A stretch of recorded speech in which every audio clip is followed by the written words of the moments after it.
온갖 음해에 시달렸습니다. 여러분 이거 다 거짓말인 걸 아시죠? 허풍입니다, 허풍. 누가 나에게 거울을 던질 수 있을까요?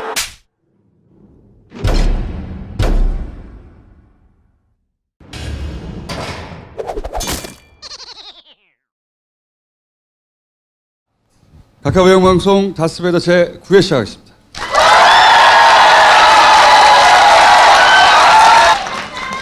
잘생겼다고 했어요? 남자들은 닥쳐주세요. 자, 반백 주진우. 이명박에 대한 오직 이명박을 위해서 쫓아다니다가 늙어버린 주진우 기자입니다. 네. 자, 점점 헬스케지는 갈비 김용민. 안녕하세요. 누구 얘기를 했나 그랬습니다. 갈비 얘기가 나와가지고 먹는 갈비인가. 파티 앱에서 여러 가지 기능 확인해 보실 수 있고, 자 오늘 스피디하게 진행해 보겠습니다. 제가 지금 하는 일이 굉장히 많거든요, 요새. 뭐예요? 통상 언제 녹화를 해요? SBS 그 블랙하우스. 월요일 날 녹화하는데, 찍을 게 많지. 썰전을 가만히 앉아서 타타타 떠드는 거 아니야. 네. 그거 졸라게 할 게 많아. 네. 이번 뭐라고? 네. 못 들어도 돼, 남자들은. 요 앞에 여성들은 다 들었어. 네. 옆에 물어봐요. 나중에 방송으로 보거나. 네. 자, 자 가겠습니다. 첫 번째, 우리 용민이 코너죠. 안녕하십니까. 보수를 괴멸시키고자 4대강 살리기 위한 자원 외교, 제1롯데 월드 등 여러 건의 족같은 짓을 좀 많이 명박이가 인사를 드리게 되었습니다. 국민 여러분, 적폐 청산이나 문제로 진행되고 있는 처부터 나를 목표로 하는 검찰 수사에 대하여 많은 국민들이 주로 기뻐해 주면서 축하해 주었습니다. 무상급식을 누구나 갖는 것이 아니라고 말했습니다. 사실은 명박이가 역사 뒤집기와 보복 정치로 대한민국의 건강을 흔들리게 했습니다. 노무현 대통령의 죽음에 대한 책임을 묵을 만큼 해초를 맞아야 하는 게 아닌가 하는 생각이 들었습니다. 그러나 재임 중 일어난 모든 일의 최종 책임은 저와 함께 일했던 18조 같은 공직자들에게 있습니다. 저를 괴롭힐 것이 아니라 그들에게 주어라 많은 고통을 주기를 간곡히 부탁을 드립니다. 물론 저는 나에게 책임을 물어달라 이렇게 말했습니다. 그러나 여러분 이거 다 거짓말인 걸 아시죠? 저와 함께 일했던 사람들이 노무현 대통령의 비리 사건을 공개하겠다고 한 방에 간다고 말했습니다. 그 한 방에 어디 갔습니까? 허풍입니다, 허풍. 너 이름이 뭐지? 문재인의 또말에는 반드시 언분의 대가를 치르게야 여러분의 미신씨 군을 제 명박이가 말씀드렸습니다. 조금만 더 하면 고발될 수 있을 것 같아. 저쪽 지금 예민하거든. 조금만 더 해봐. 지금 용민이 꼭 고소고발 당하고 싶거든요. 이명박 박근혜 둘 중에 한 사람한테 되고 싶은데 박근혜 이제 불가능하잖아. 남은 게 이명박이 얼마 안 남아서 빨리 해야지. 아니 근데 사실은 우리 김종수님이나 우리 주 기자 형이나 정봉주 의원까지 다 뭐 고소당해서 재판 서고 또 감옥 가고 그랬는데 저는 항상 뺐어요. 멘트량이 적어서 그런 것도 있지만은 변희재가 그 비밀을 4년 전에 썼는데 뭐라고 했냐면 총선 승리 기여 때문에. 제가 2012년 새누리당 총선 승리에 기여했다고 특전으로 저를 빼준다고. 한 번 그 사건이 있지는 않았었나? 뭐 욕설했다고? 그래. 그거는 한마디로. 그거는 이제 부디 조카세요 그랬다가. 부디 조카세요 했다가 이제 어떤 내용인지 얘기 좀 해. 이제 누군가가 와서 이제 자기 기독교인이라고 당신을 악의 구렁텅이에서 뭐 빼주겠다고. 그래서 부디 조카세요라고 썼죠. 이제 이 사람이 저를 고소한 거예요. 고소를 했는데 제가 끝까지 검찰 소환을 거부했거든요. 그래서 길거리에서 포획되고 뭐 그런 일도 있었고 집안에 멧돼지야 포획되게? 그래서 뭐 큰 사건으로 만들어 보고 싶었는데 잘 안 됐어 이게. 네. 그래서 이제 나중에는 그 검찰이 사실 이거는 약식 기소할 문제인데. 그렇죠. 벌금으로 그냥 끝낼 벌금 문제인데. 50만 원 이렇게 약식 근데 구형하거나. 정식 기소란 거예요. 정식 기소. 그래서 무죄가 났던가? 정식 기 아니 1심에서 제가 이게 재판이 말이 되냐라고 뻑이다가 이제 100만 원 벌금형을 받았어요. 그래서 큰일 났다 해가지고 이제 2심 가가지고 하여튼 적극적으로 저 재판에 임했는데 그 당시 아주 재밌는 풍경이 판사분이 여성분이셨고 공판 검사도 여성분이셨고 제 변호인이 그 이재정 더불어민주당 의원 여성인데 이 세 분이 이제 좆가 부디 조카세요 하셨습니까? 네. 예. 아, 그건 녹음을 했어야 했는데, 예. 이재정 변호사가 우리 그 자기는 평생 써본 욕이 아니라고 해서 네. 전날에 연습을 했다고 합니다. 좆가 해가지고. 그러다가 이제 벌금 20만 원인가 30만 원에 선고유예, 그러니까 벌금 안 내도 되는. 다음 주에 저희 선고가 있는데 중요한 재판 선고가 있는데 그거 한 6년 괴롭힘 당했는데 6년. 아직 1심이에요. 그때 당선된 사람들 임기 다 끝났어요. 우리만 끌려다니고 있어 아직도. 자, 불평불만은 그만하고 이번 주는 지난주에 이어서 얘네들 이제 여론 공작에 본격적으로 돌입했거든요. 올해 들어서. 그동안은 무슨 그 종북 타령하고 기존의 방식대로 하다가 이게 안 된다는 걸 깨달았어요. 깨달아서 제가 보기에는 매우 일사불란한 하나의 체계로 게다가 국정원 심리 전단 수준으로 계층이나 연령을 세분화해서 타겟을 나눴어요. 보니까 20, 30대 때릴 거 또는 뭐 직업군을 때릴 거 자영업자를 때릴 거 그런 이슈를 다 만들었어요. 왜냐하면 생각해보면 올림픽이 시작되고 이 분위기로 쭉 가버리면 그 다음에 지방선거예요. 뒤집을 수가 없는 거야. 사실 여기서부터. 국가적인 행사 그리고 특별히 스포츠로 성과를 내지 않습니까? 이거는 대통령 지지율에 무조건 플러스거든요. 그러니까 저쪽에서는 대단한 위기감을 가졌단 말이죠. 안 그래도 60, 70% 왔다 갔다 하는데 여기서 이게 굳어지는 거. 이대로 쭉 지방선거 가면 끝장나는 거예요. 그래서 사실은 제가 보기에는 이 문재인 정부도 방심했어요. 워낙 그 큰 이슈, 좋은 이슈, 호재가 등장했기 때문에 남북 대화라든가 사실 불과 몇 개월 전까지 전쟁 난다고 막 지랄지랄 했잖아. 그럼 엄청나게 반겨야 되거든요. 엄청나게 반겨야 하는 뉴스 본 적 있어요, 지금? 최근에? 없어요, 다. 그 조중동이나 YTN이나 연합 혹은 포탈, 알바단, 그리고 자유한국당 다 합쳐가지고 일사불란 하나의 체계로 일사불란하게 잘 때리고 있어요, 제가 보기에는. 이게 이제 타겟별로 잘 때리고 있는데 예를 들면 20, 30대는 비트코인, 단일팀, 자영업자는 최저임금. 이거 전부 사실 한나라당 시절에 했던 거거든요. 자기들이. 좀 이따 얘기하겠지만. 자, 어떤 식으로 하냐면, 봅시다. 치밀하게 준비했어요.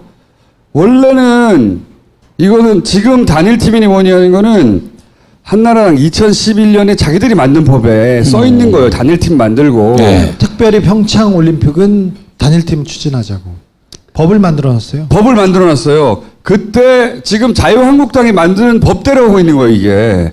그래서 자기들이 만든 법이거든요. 그리고 누가 했냐면 권성동이 발의했어요, 그때. 이 법안을. 특별법 제정해서 단일팀 만들자, 지원법 만들고, 이 특별법 만들었다고, 그때.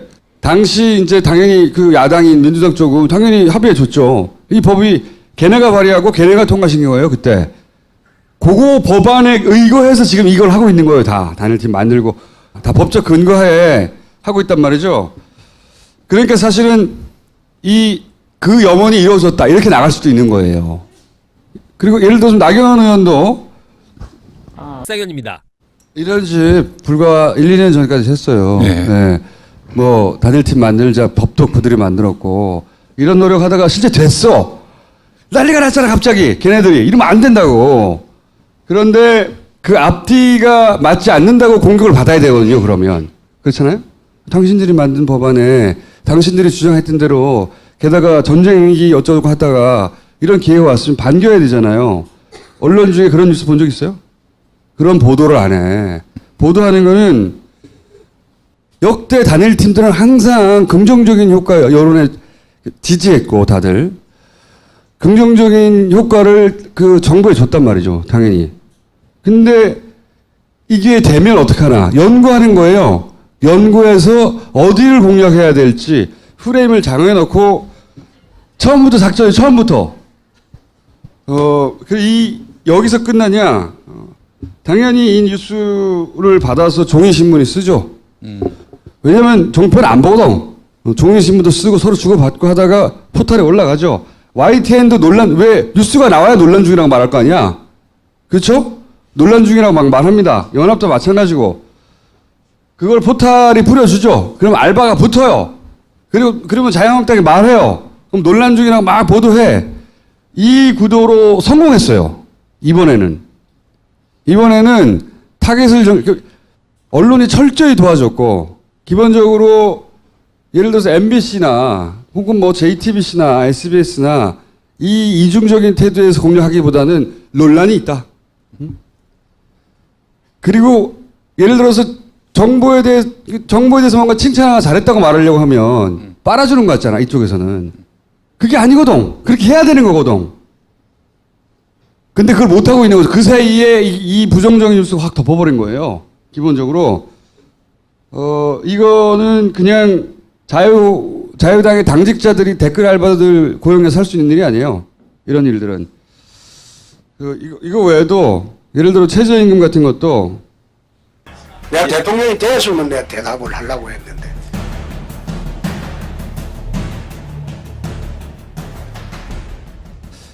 근데 이제 오마이뉴스에서 이런 영상을 만들었어요. 말이 안 되니까 오마이TV.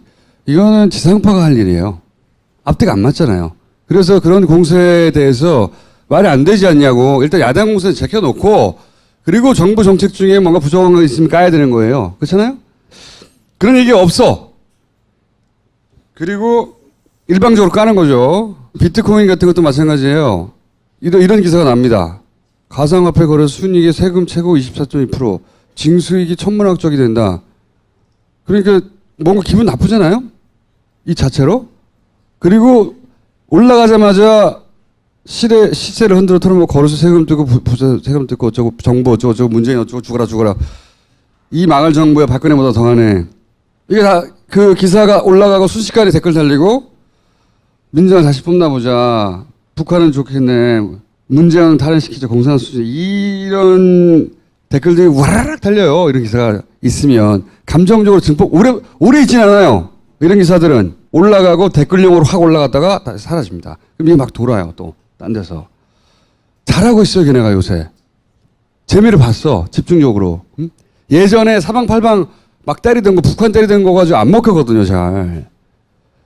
이걸 아주 일사불란하게 합니다. 그러면서 제2의 바다 이야기다. 큰일 난다. 이 말은 바다 이야기가 되길 원하는 거예요. 큰일 나라 씨발. 응? 막 올라가다 버블 빵 터져가지고 지금 한 200만 정도 한다고 하니 빵 터지면 실물 경제에 영향을 줍니다.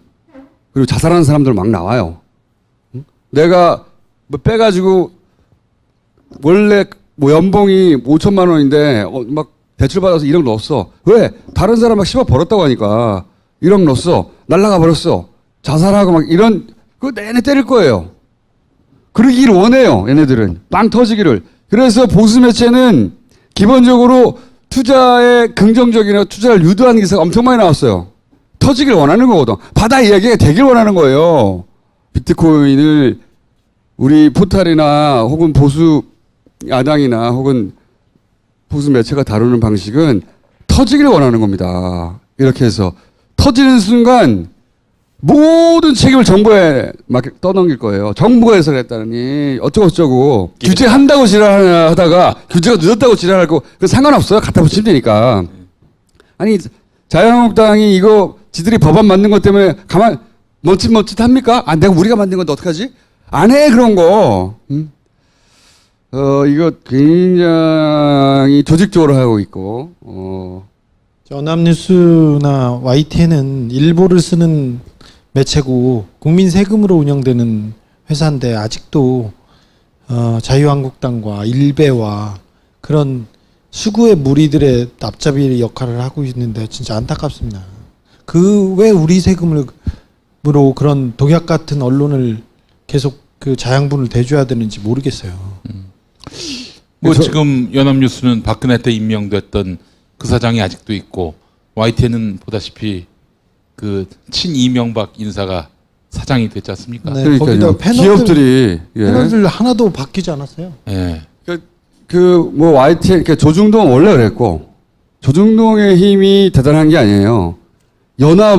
서로 연합해서 힘을 내고 있는 거예요 지금. 조중동에다가 YTN에다가 특별히 이런 기사가 나올 때 꼭 논란이나 갖다 붙이거나 단일팀 논란이나 갖다 붙이거나 꼭 한마디 합니다. YTN은 뉴스를 전할 때 연합도 마찬가지고요.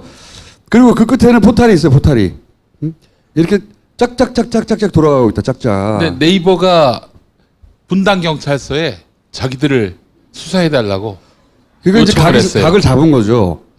거기서 예를 들어 프로그램이 없다느니 네이버가 만약에 정말로 제대로 하고 싶다. 네이버 압수수색을 해야 돼요. 저기 자기들을 피해자로 두고 피해자가 아니라 피해자로 두고 수사를 의뢰한 거잖아요. 그게 아니라 피의자로 두고 압수수색을 해야 돼요. 몽창 다. 분당 경찰서에서는 지금 네이버에 그런 그 사이버 수사를 할 만한 능력이 안 돼요. 각이 잡힌 거죠.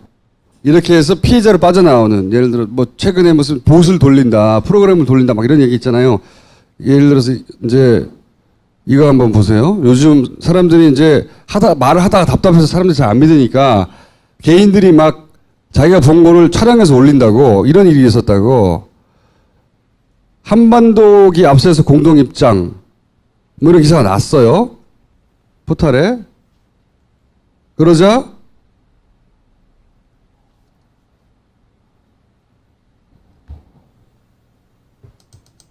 국민들이 불났다. 옆에 숫자가 계속 올라오는 거 보세요. 계속. 오.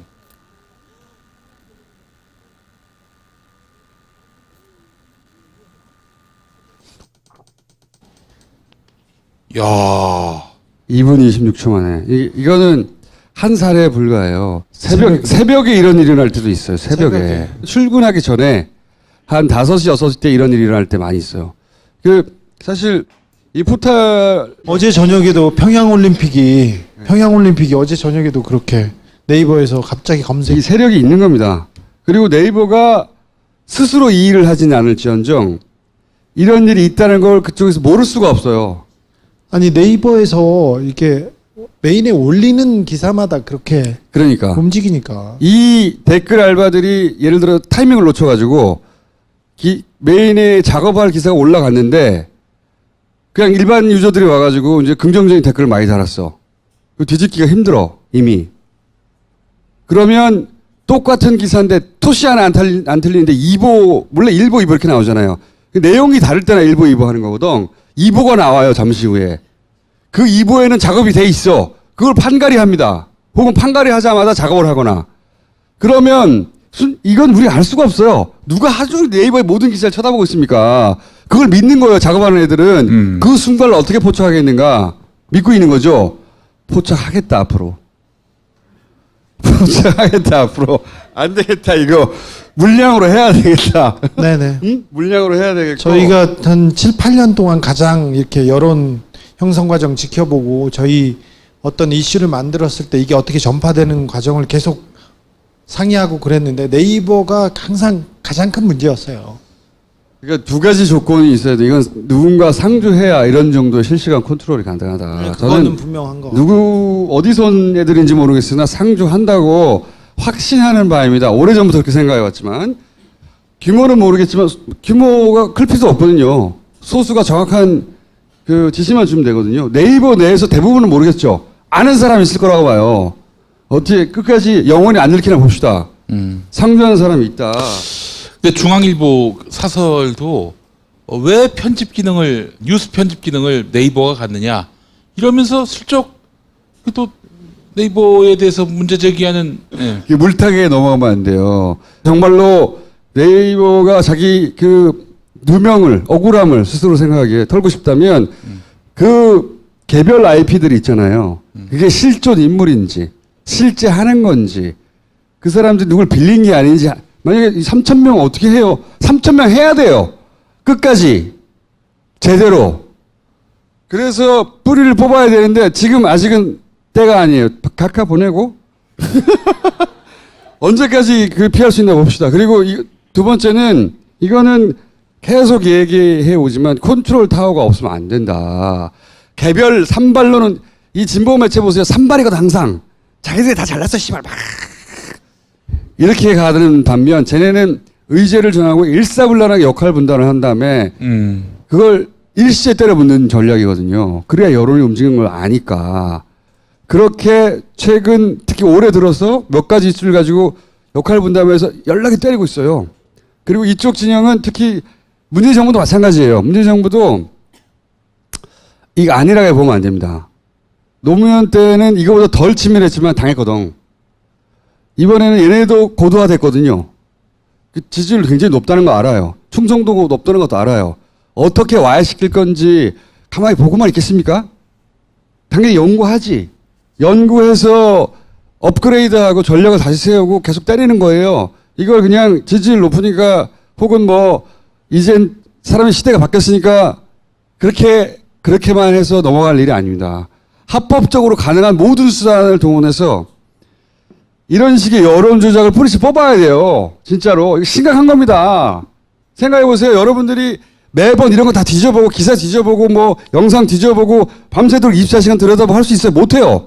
그러면 나도 모르는 사이 영향을 받거든. 아니 여러분들이 핸드폰 쓰는데 네이버에서 시작하잖아요.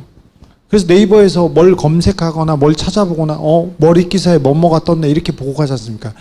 네이버에서 접하는 기사들은 하나같이 그 사안에서 가장 좋은 기사나 가장 핵심적인 기사가 아니라 가장 쓰레기와 가장 의도와 그 다음에 가장 수구, 꼴통 그리고 반민족, 반민주적인 반통일적인 그런 기사가 매번 위에 있어요. 가장 해로운 언론입니다. 네이버는. 이게 이제 네이버라고 하는 사기업에 대해서 그러니까 사기업 전체를 말하는 게 아니에요. 그 중에 이런 여론 조작에 이용되는 댓글 기능이나 편집 기능들을 관장하는 극소수 누군가. 그렇죠. 네. 컨트롤되고 있다. 컨트롤되고 있다. 네이버가 앞선 뭐 멀티미디어 환경, 뭐 인터넷 여기에서도 크게 앞서가는 회사인데 그럼에도 불구하고 네. 이런 뉴스 기능은 굉장히 의도적이고 악의적이다는 얘기는 꼭 해주고 싶어요. 그렇죠. 이건 민원은 혼자 할 수 있는 일도 아니고 개개인이 혼자 할 수 있는 일이 아니에요. 다 같이 대가리를 싸매고 자기가 댓글보다 이상하면 즉시 휴대폰을 꺼내서 촬영해요. 얘네들이 믿는 게 이거든요. 순간을 입증할 수 없다는 거예요. 순간을 입증 어떻게 하냐고 이렇게 생각하는 거거든. 지나가 버리니까. 그리고 네이버 압수수색 할 거냐 이거야 서버를. 그리고 나중에 디지털은 조작이 가능하고 믿는 게 있는 거죠 다. 바보가 아니니까. 그러니까 순간을 볼 때마다 기록해둬요. 기록해둬야 한다. 쓸 때가 있다 말씀드리지만. 그 앞으로 욕 좀 해줘라 네가 좀. 시부랄. 진짜 나쁜 애들이야. 다소 소심하지 않았어? 너 왜 그래? 어허 이 시부랄이 진짜. 내가 이제 형님 곧 목사가 되는데 그만하라는 얘기가 있어요. 언제부터 네가 야, 이미 늦어서 기록이 너무 많아. 인터넷 포털을 쓰다가 이상한 점이 있으면 그냥 기록하세요. 그럼 잊어버리고 있어요. 어느 순간 다 내놓으시오 할 테니까 사진을 찍거나 동영상으로 찍거나 기록해 두세요. 기록해 둬서 이게 어마어마하게 쌓이잖아요. 나중에 다 쓸 때가 있습니다. 네. 다 쓸 때가 있고 그 조작으로나 나중에 디지털을 조작할 수 있다. 또는 순간에 입증할 수 없다. 이런 배짱을 하는 거거든요. 그리고 극소수밖에 모른다. 이런 배짱을 하는 건데 잡아서 보내야 돼요. 보낼 수 있어요. 예. 보낼 수 있고 오랫동안 보아갖고 패턴도 알겠어요. 그럼에도 불구하고 네이버를 쉬우니까 익었으니까 손에 익었고 뭐 검색이 잘 되니까 뭐 이런 이유로 쓰시는데 의도된 기사를 조작된 시각을 지금 주입하고 있다는 거는 계속 인지하고 계셔야 됩니다. 그러니까 합법적으로 하되 철저하게 해야 한다. 다시는 이러지 못하게 음모론 조직이 있는 것처럼 막 그 너무 과장 상상 아니야? 이때까지 보고도 모르겠어요? 설마 하는 게 설마가 아니라는 걸? 네이버는 아무것도 안 해요. 회사지. 응? KBS, SBS, 뭐 MBC, 뭐 YTN, 연합뉴스 훨씬 더 그 문을 지키려고 하는 기자들도 아무 소용이 없었잖아. 네이버가 뭐라고? 그 회사야 회사. 그 일개 회사에 일개 회사에 걔들이 운영하는 홈페이지일 뿐인데 너무 많은 사람이 보는 거예요. 얼마나 쉬운 먹잇감입니까? 가장 여기가. 중요한, 가장 쉽고, 가장 편리한 먹잇감이에요. 이거 여기만 통제하면 돼요. 여기만. 기업인들 뭐 좀 되는 거예요. 거기 어디 구석탱이 한 방에 아주 국수밖에 모르는 데서 조금 하면 되는 거예요. 그냥 쪼물쪼물. 어려운 게 아니야. 그리고 바꿀 게 많아?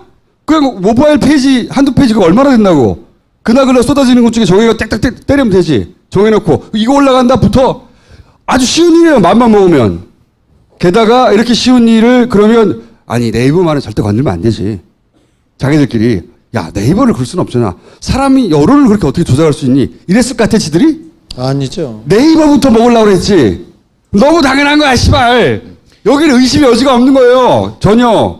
만약에 저한테 어떤 권한을 줘서 네가 한 자리만 가서 이 사회를 바꾸는데 어떤 역할을 해라 이렇게 하면 제가 그 자리 가겠어요.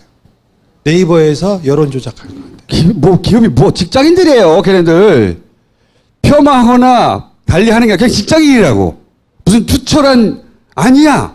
내가 이 조국을 지켜야 되는 임무를 띈 공무원 아니야. 거기다 직장인이야. 네이버는 걸려 있는 게 너무 많아요. 검색을 하면 자기네 컨텐츠와 자기네 광고를 판겨 그 주변 사람들이 다 위에서 검색이 먼저 돼요. 이게 엄청난 비즈니스예요. 그래서 이걸 어떻게 조정하느냐에 따라서 이익이 왔다 갔다 해요. 그래서 굉장히 약해요. 약할 수밖에 없는 존재예요. 이게 정부에게 취약하다는 거죠. 그렇죠. 권력에게. 최근에 2, 3주 보면서 노무현 전 대통령이 어떻게 당했는지 잘 떠올려야 하고 법이 허용하는 데에서 가장 강력한 수단으로 이 여론 조작은 개박살을 내야 돼요. 이거 계속 하고 있다니까. 10년간 쌓아놓은 자기들이 노하우가 있는 겁니다. 차곡차곡. 자, 일단 이명박 에이, 씨발, 일단 이명박 보내고 그 다음에는 정해지는 것 같아. 이거 잡아야 돼요. 네이버에 사심이 있는 게 아니에요. 너무나 탐나는 거거든, 이거는. 너무나. 사람들 손바닥 위에 자기가 원하는 대로 여론을 조작하게 배달할 수 있다고 생각해봐. 너무 탐나. 절대 그냥 둘 수 없어. 거기 왜 그냥 이게 자연스럽게 돌아간다고 생각해. 어떤 언론도 그러지 않았는데, 국내에 존재하는 대형 언론들은 누구나 다 집어먹으려고 그렇게 길을 썼는데, 네이버는 그러면 안 된다. 미쳤지. 지금이라도 네이버가 양심 선언을 했으면 좋겠어요. 회사가 어려워지라고 그러 혹은 뭐 그런 이유가 아니에요. 요 뉴스 화면에 특정 노출 지면 요게 네이버 전체를 무너뜨릴 겁니다. 이런 식으로 계속 가면 그러니까요. 이게 협박이 아니라 영원히 숨길 수 없어요. 이거 진짜로. 네이버에서 지금 얘기를 하지 않으면 다른 데서 다 지금 수사하고 있는데 수사하고 있어요 지금. 사실 국정원에서도 많이 나왔어요. 삼성에서 관여한 것도 많이 나왔고. 네이버 특집은 나중에 합시다. 이제 조금 남았네. 요거는 요 얘기까지 하고 전체 둘이 인상이 닮아가시네. 그러니까 이 올림픽 기점으로 지방선거 기점으로 해서 이제 보수 재표를 하려고 하거든요. 보수 쪽에서는 이제 코어의 관심사는 홍준표로 안 된다는 거예요. 홍준표 대표와 관련해서 홍준표를 옹호하거나 변호하거나 방어하는 보수 매체가 있는지 잘 보세요. 없어요. 홍준표는 버림받았어요. 보수에서. 우리가 지켜야 돼요. 그럼 중앙일보 홍준표 대표를 안 된다고 본 겁니다. 예. 그러니까 홍준표는 혼자 외롭게 고립되어 있는데 본인이 진보 매체에 의해서 고립다고 생각하지만 그게 아니에요. 실제로 그쪽을 원래 싫어하고 홍준표를 도와주지 않는 것은 보수 매체예요. 실제로 홍준표 신년 기자회견 했는데 그 이튿날 중앙일보, 동아일보가 쌩깠어요. 아예 지면에서 보도를 안 해. 그 대체제로 요 프레임. 요네들을 생각하고 있어요. 그 중에 제가 보기엔 안을 생각하고 있어요. 이 소위 코아 쪽에서는. 자, 홍준표를 지켜야 됩니다. 네. 그래서 이제 가끔 우리가 이 둘의 구도를 어떻게 바라봐야 지금 어떻게 바라봐야 될 거냐 또는 이 둘의 정체는 무엇이냐. 저희 책임을 이 통합에 대한 저희 책임을 다하겠다는 뜻에서 저는 지금 백의종 군 이야기할 당대표 하겠다는 거야. 합당하고 나서도. 유승민 대표는 백의종군 생각 자기는 백의종군을 하겠다 그랬거든. 하시더라고요. 블록체인 질문이 아니에요. 사전에 조율이 있었나요?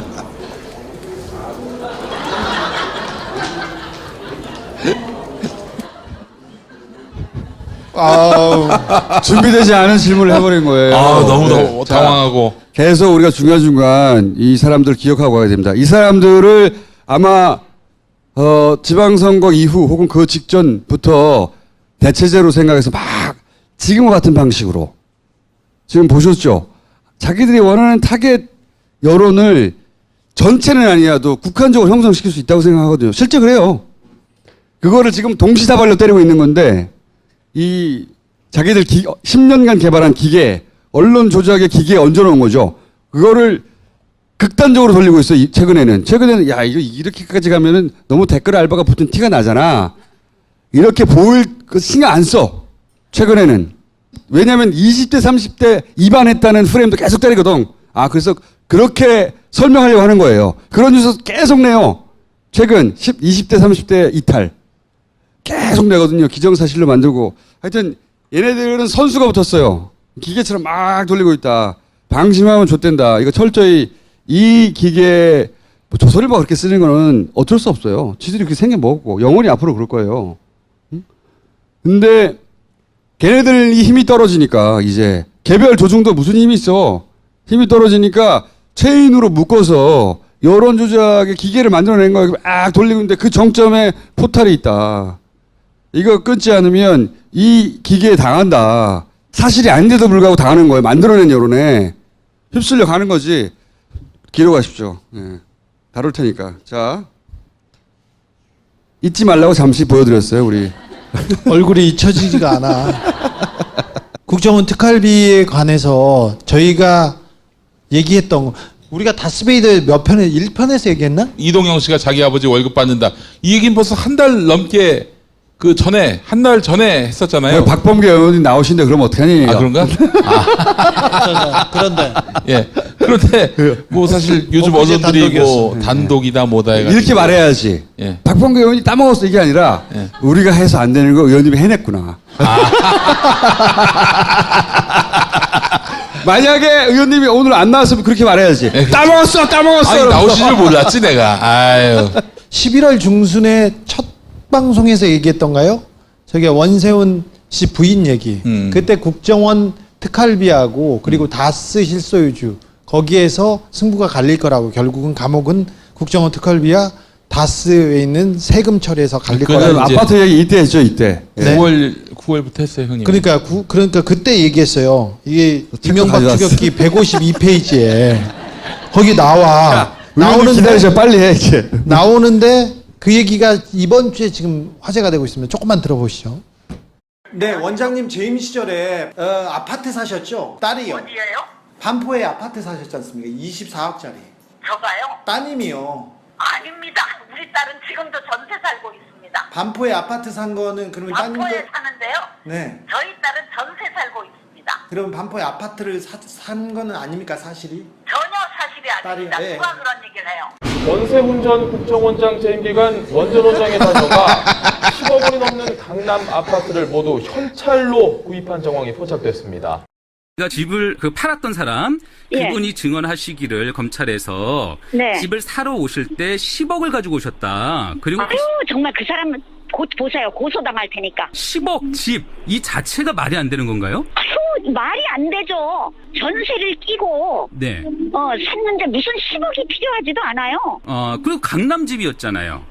강남집이라도 그렇죠. 그 당시는 그 정도 안 비쌌습니다. 그러면 보통 부동산을 아니 이렇게- 근데 예. 부동산을 사고 팔 때 예. 현금도 줄 수도 있지요. 그러니까 현금 근데 가져가신 건 무슨 맞아요. 내 아유 말 같지도 않은 소리 그런 거를 예. 우리는 본 적도 없고요. 그리고 아버지가 원장님을 하시는 거지 네. 돈을 가져오는 장사하는 사람이 아니지 않습니까? 네, 네. 아유 그러니까 말 같지도 않은 소리 하지 마시고 앞으로 전개되는 거를 좀 쭉 보세요. 거짓말 하시는 거죠 계속 다. 현찰 주고 사셨어요. 자녀가 1남 2녀였나요? 다 사셨어요 그때. 근데 그 돈이 국정원 특활비였어요.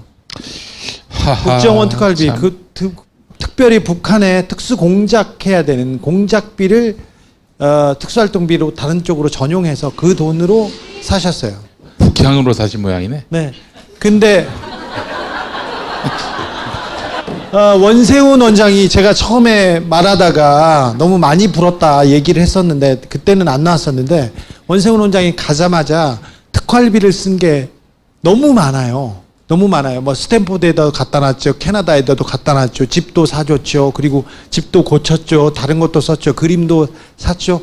특활비로 국정원장 시절에 산 그림을 떼가지고 집으로 갔어요. 끝나고 갈 때.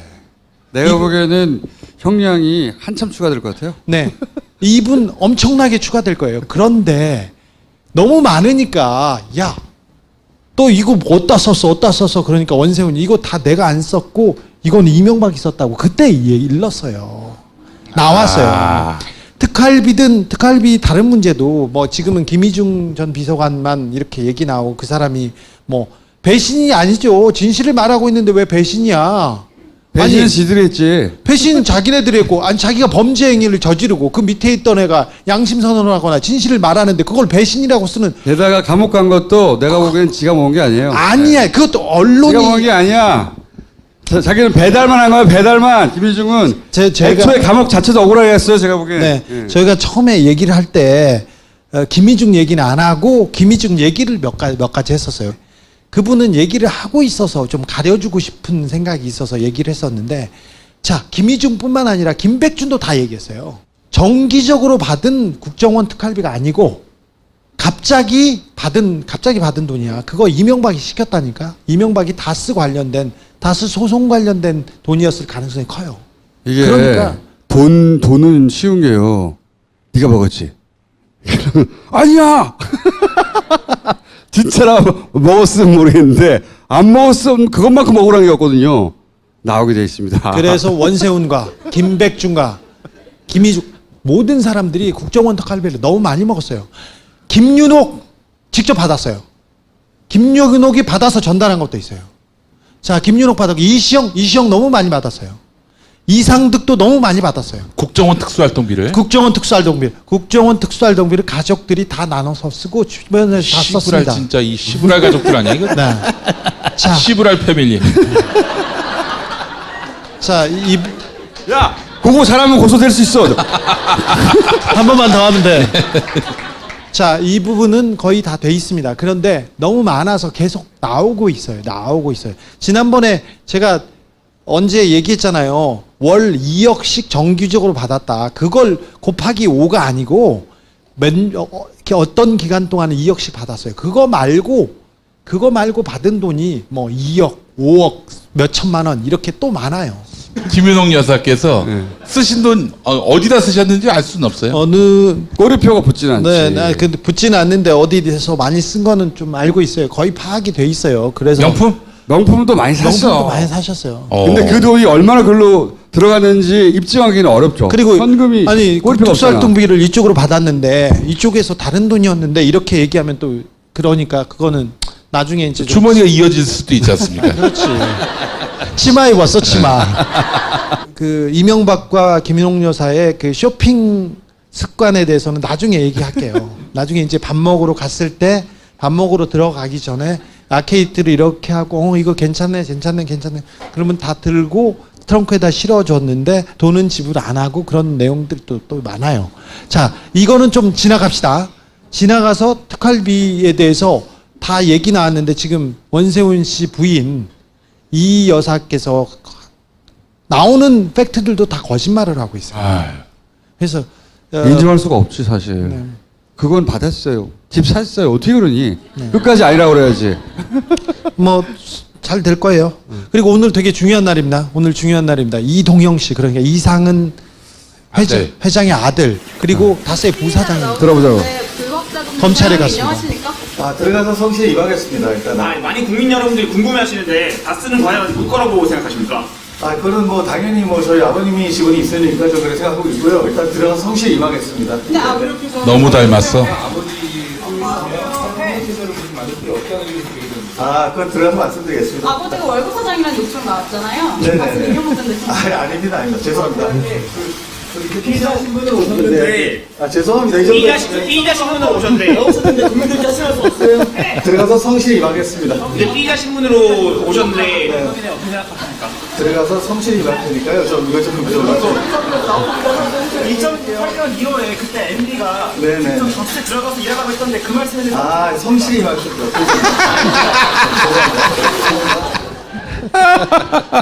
저분이 이동영 씨입니다. 근데 계속 성실하게만 하겠다고 했는데 이동영 씨는 근데 개인적으로 비리가 많아가지고요.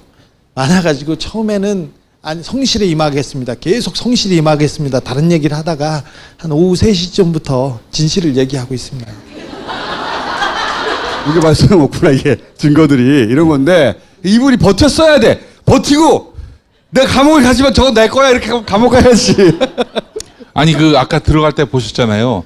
그 다스는 누구 거라고 보느냐라고 하니까 다스는 우리 아버지 거라고 생각합니다. 네. 생각합니다라고 얘기하고 그렇죠. 있어요. 중요한 부분이죠. 네. 예리했어. 응? 네, 예리했어. 생각 계속 하고 있는 거지. 그랬으면 좋겠다 막 생각하고 아버지 있는 거야. 거면 아버지 거지 뭐 아버지 거라고 생각을 해. 씨부랄. 사실 몇 달 전에 이 다스 문제가 불거졌을 때 그 이동영 씨 그리고 이상은 씨 주변 사람들에서 말이 나오기 시작해가지고 2달 전부터 이분은 그 가족회의에서 배제되고 계속 욕 먹고 있어요. 이동영 씨가? 네. 잘 생각해 보세요. 이게 사법적으로 어떻게 처리될 건지하고 무관하게 이명박 머릿속에 한번 생각해 보세요. 머릿속에 내가 이걸 인정하는 순간 그동안 거짓말쟁이가 되지만 내 재산은 지키잖아요. 감옥에 갈지언정. 이 140억 받으려고 하다가 여기까지 온 거 아니야. 다스는 누구 겁니까? 걸려가지고 우리 덫에 여기까지 온 거 아니야. 그거 만약에 140억 안 받았잖아요. 다스는 누구 겁니까? 시작이 안 되면 여기까지 못 와요. 전체적으로. 그렇죠. 그게 분위기를 막 끌고 가는 거거든요. 그렇죠. 나는 꼼수사 시절에 그 얘기들이 있어요. 140억만 안 했으면 끝났을 일이라고. 나는 꼼수사 초기부터 얘기했어. 이게 잡아갈 거라고. 둘이서 맨날 얘기했어요. 근데 이제 나도 얘기했다고 좀. 너는 얘기 안 했어 그때. 야 욕해. 아이 씨부랄. 그 분위기가 쭉 밀고 온 거거든요. 다른 건들도. 그런 다음에 이제 각하 생각해보면 작년 8, 9월은 야 그래도 대통령 하나 갔는데 또 하나 한다는 게 너무 부담스럽다는 분위기지만 지금 없어 그런 분위기. 언제 가나? 뭘로 가나? 다들 이제 끝났구나. 무슨 떡을 돌리나 백설기를 돌리나. 그게 6개월 걸린 거예요. 거기에 다스를 밀고 온 겁니다. 초반에 사람들이 플란데스에 개하고 이러면서 분위기 만들고 이제 끝났다. 거기까지 온 건데 이명박 머릿속에 들어가 보자고. 진짜 일색일대의 괴로움이거든 이거. 돈을 포기하고 이거 하나는 벗을까? 딴 것도 있는데 요거밖에 없으면 그거 포기하고 벗은 다음에 나중에 찾는다 이렇게 생각할 수 있는데 그게 아니잖아요. 이제 그 선을 진짜 넘어갔어요. 딜레마예요 지금. 넘어갔어요. 끊임없이 그 생각을 하고 있을 거야. 끊임없이 저거 아깝다 씨발. 아니요. 다스의 재산은 다 이명박한테 가요. 근데 다 뺏기게 돼 있어요. 그러니까 저는 항상 상대방의 입장에 감정이입을 한 다음에 항상 추리를 해서 사건을 푸는데 그 과정에서 이명박이 감정이입을 하다가 깜짝 놀랐어요. 어머 어떡해. 이 일생일대의 딜레마. 졸라 고민하고 있을 거야. 잠이 안 올 거야. 그러니까 법적으로 어떻게 진행되는가하고 상관없이 그 집착에 놀랐거든요. 돈에 대한 집착. 140억 가지고. 그리고 왜 지난번에 김경률 회계에서 나왔을 때 얘기했잖아요. 다 지나갔는데. 죽었는데. 왜 죽었냐고. 김재정. 안 죽었어야 되는데 죽어버린 거예요. 왜 죽었냐고. 죽은 사람 어떻게 해? 왜 죽었냐고. 안 죽었으면 어떻게 돼? 계속 계산해봐. 그래서 가족회의 때 맨날 얘기했어요. 김재정이 무릎이 안 좋았어요. 무릎이 안 좋아서 어디 가면 안 되는데 스키 타러 갔거든요. 그때 죽기 때. 그래가지고 왜 스키 타러 갔는지 그 욕을 계속했어요. 그리고 나서 모일 때마다 왜 스키 타러 가가지고 그러냐고. 사망 전에 이걸 처리했으면 얼마인지 막 계산해보라고 그러잖아. 죽고 무슨 소용이 있어? 아무 소용이 없거든요. 이미 사망했기 때문에 돌이킬 수 없어요. 정말 그런데 그 계산하고 앉았잖아. 너무 머릿속에서 안 떠나는 거야. 정말 각하는 진짜 숭배하고 숭배해도 모자란 진짜 돈의 신. 그런 사람이 돈의 신. 지금 이거 얼마나 딜레마겠어요. 아우 너무 괴로워. 지금 이 국면에서도 감옥 갈 걱정보다는 돈 걱정을 더 하는. 그렇죠. 불편하십니다. 아이 그렇죠. 둘다 싫거든. 기침하는 거 봐. 2번씩 하잖아. 네. 자, 자. 자택서 의식 이루셨고요. 네. 자, 이건 뭐 그럴 줄 알았어요. 아프실 예정이셨는데 네네. 네, 돌입하셨고요. 예. 다스는 누구 겁니까가 수면 위에 올라오자마자 2달 조금 넘었나요? 이상은 다스 회장도 병원에 입원하셨어요. 병원에서 검찰 수사를 준비하고 계세요. 근데 그 이상득은 머리가 좋은 사람이에요. 좋은 사람이고 이게 나름대로 이게 법리적 논리적으로 대답을 하는데 이상은은 그렇지 않아요. 그래서 일찌감치 병원에다 실어놨습니다. 자, 이분은 빠져나갈 데가 없어서 지나치게 빠르게 아프실 예정에 돌입했는데 어쨌든 의식을 잃으셨어요. 중환자실로 가셨어요. 돌아가시면 안 되는데. 네. 이명박도 더 늙기 전에 신체 건강할 때 잡아서 감옥에 보내요. 자, 최근에 이 저수지 게임 넷플릭스에서 상영되고 있습니다. 네. 외국에서 지금 메일이 많이 오고 있습니다. 넷플릭스. 네. 놀랍지 않습니까? 이 사건도 제가 그 블랙하우스에서 채널 하나 생겼잖아. 존나게 다룰 거야 계속.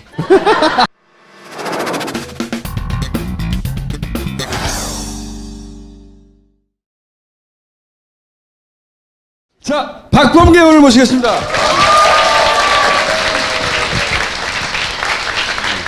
무슨 욕을 이렇게 많이 해요? 무슨 뭐? 앉아서 하십니까? 서서 하십니까? 네, 서서. 앉으나 서나 큰 차이가 없기 때문에 의원님 말이 설득력이 있을수록 국민들한테 다가갈수록 저 돼지가 옆에서 추임새를 넣어줘요. 네. 조또가 좋을까요? 시부란이 좋을까요? 야, 적폐청산 위원장님 나오셨어. 최고위원이시고. 반갑습니다. 안녕하세요.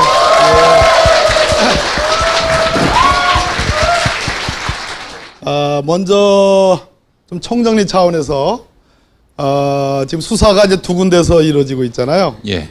하나는 중앙지검. 뒤에도 계시네. 네. 중앙지검에 이제 첨단 수사 일부 수사가 있고, 그다음에 서울 동부지검에 특별수사팀 수사가 있는데, 그럼 다스 소유가 이명박 전 대통령의 것으로 입증이 된다 하더라도 그렇다고 처벌이 되는 게 아니에요. 그렇죠. 그 자체로 처벌되는 오늘은 거죠. 그 점을 조금 전제로 말씀드리려고 하는데, 예. 자 여러분, 이 영문으로 돼 있는 이 이메일이 있죠. 이게 누가 보낸 거냐면 미스터 잭 청이라는 사람, 슈퍼바이저 이렇게 돼 있죠.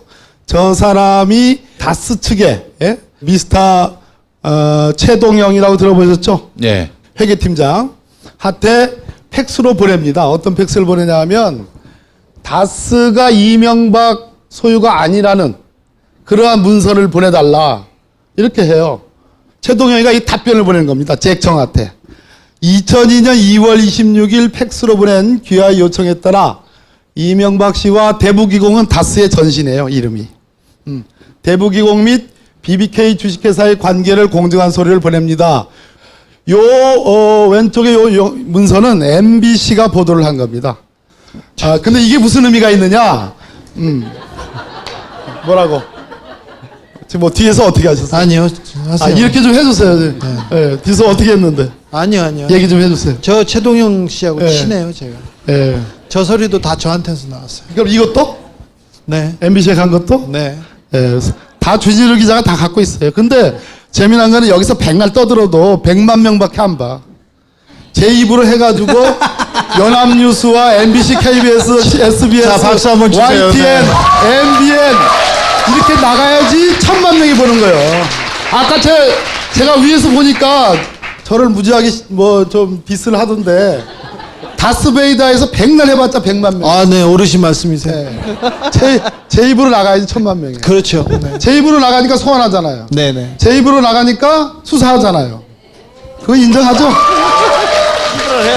의원님, 총수가요 시부란이라고 한마디 하라고 하네요. 이래가지고 총수님 처음 듣죠? 다 나왔던 얘기예요 여기서. 나왔던 얘기? 아니요. 나와도 소용없다니까. 100만 명이야. 내가 얘기하면 1900만 명이고. 맞죠? 네. 그런데 여기까지는 나왔던 얘기인데, 자, 뭐 오늘 들어간 이동형이 왜 중요하냐면, 지금 이 모든 사단이, 모든 문제가 불거진 결정적인 계기가 있어요. 2016년 봄부터 여름까지 이 다스를 둘러싸고 이 MB의 가족들 사이에서 어마어마한 일이 벌어진 거예요. 네. 그죠? 그렇습니다. 네. 네. 한 말씀 하시죠. 맞습니다. 네. 아, 맞습니까? 왜냐면 잘 듣고 있습니다. 원천 자료가 여기 있기 때문에 내가 일일이 승인을 받고 얘기를 해야 돼. 예. 자, 이시영은 MB의 아들, 이동영은 이상은의 아들. 이상은은 MB의 큰형이에요. MB의 형이에요. 그런데 이 사촌 간에 이동영, 이시영 사이에 분란이 생깁니다. 소위 권력투쟁이라는 게 생겨요. 그동안에는 이동영이 실질적인 그 다스의 부사장이었어요. 상당히 신임도 줬어요. MB가 당선자 시절에 최동영 씨 얘기입니다. 최동영이 검찰에 진술한 얘기입니다. 최동영 씨하고 이동영이가 같이 MB를 찾아갑니다. 그 당시에 이 다스를 둘러싸고는 김상우 사장이 있어요. 이 MB의 실권자예요. 김성우. 예. 예. 그런데 이 김성우를 둘러싸고 뭐 여러 가지 그 잡음이 있었어요. 경영진 간에.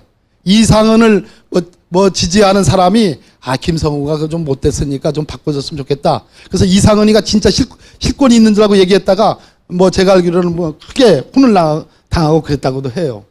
그런 시점에 이 둘이가 찾아가가지고 이거 회사에 무슨 이런 저런 문제가 있다고 MB한테 보고를 하는 거예요. 이동영이가.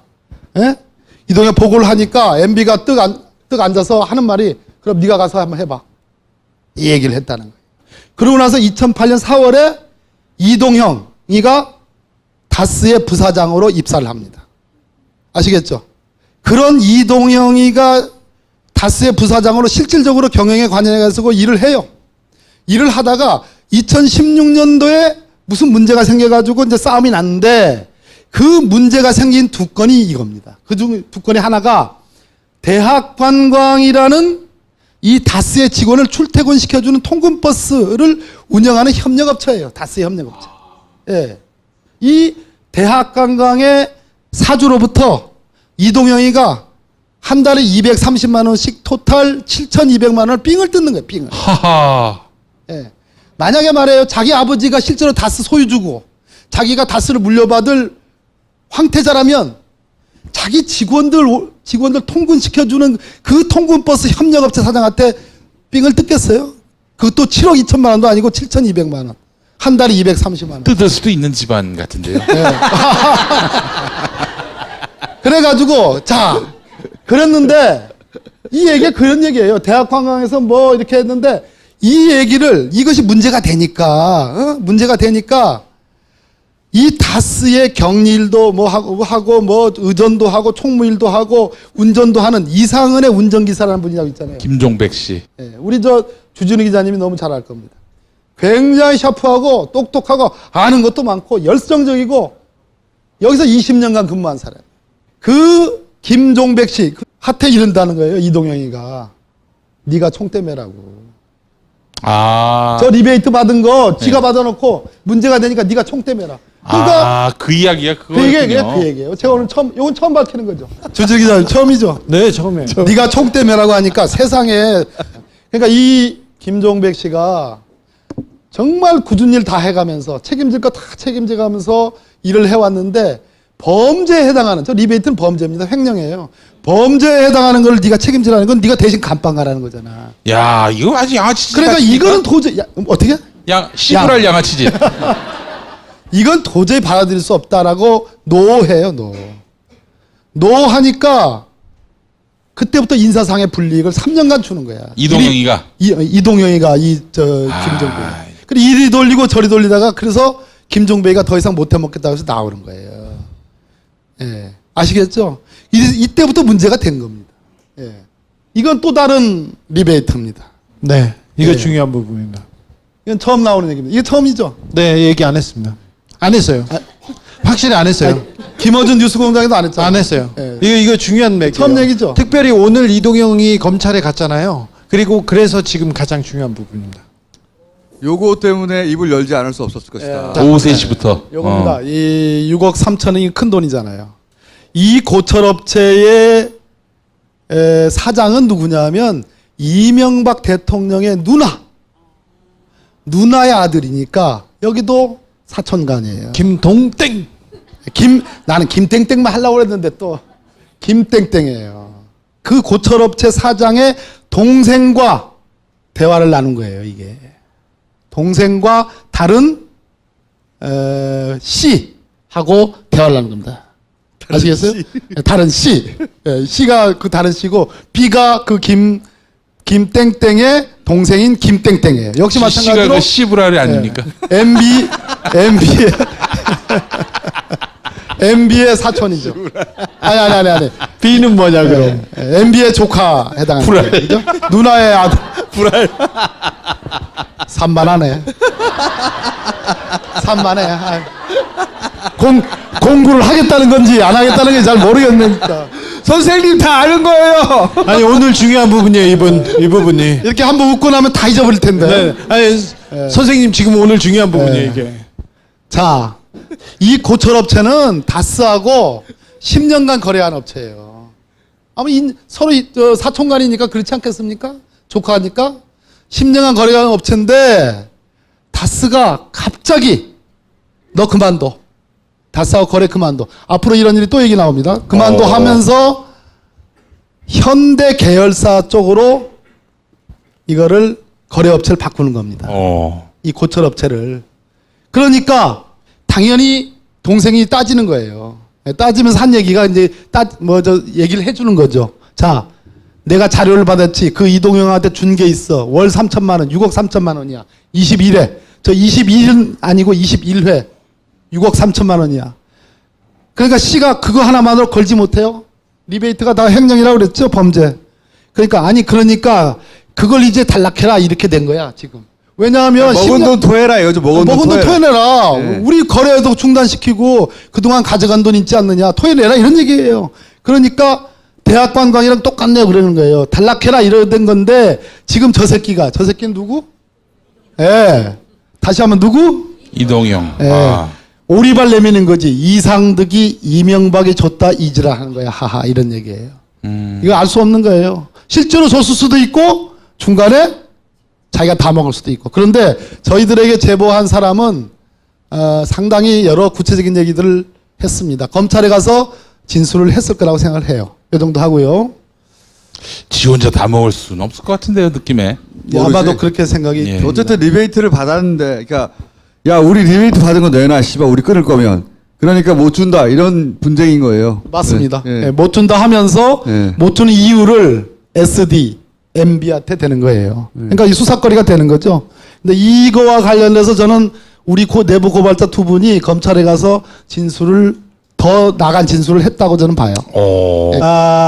저거 6억 3천만 원 때문에 이제 오늘 이동영이가 탈탈 털릴 거예요. 저거는 만약에 SD나 MB한테 갖다 준 게 아니고 자기가 다 먹었다 하면 6억 3천만 원 횡령은 통상 법원에서 횡령의 형을 선고할 때 5억 넘었습니다. 1억에 1년씩. 서민들인 경우. 서민들의 경우. 서민들인 경우. 이동영을 서민으로 보긴 어렵지 않습니까? 얼굴이 서민이야. MB하고 닮았더만. 그래서 그러니까. 아마 오늘 무조건 부인하기는 어렵지 않을까 하는 생각이 들고요. 자, 이건 제가 완전히 오늘 새로 정리해서 오늘 말씀드리는 건데 이 다스의 협력업체는 세 군데가 있습니다. IM, SM, 금강 이 세 군데입니다. IM은 2006년에 설립이 됐는데 이상은의 아들은 이동영이 대주주예요. 그러니까 이동영 거예요.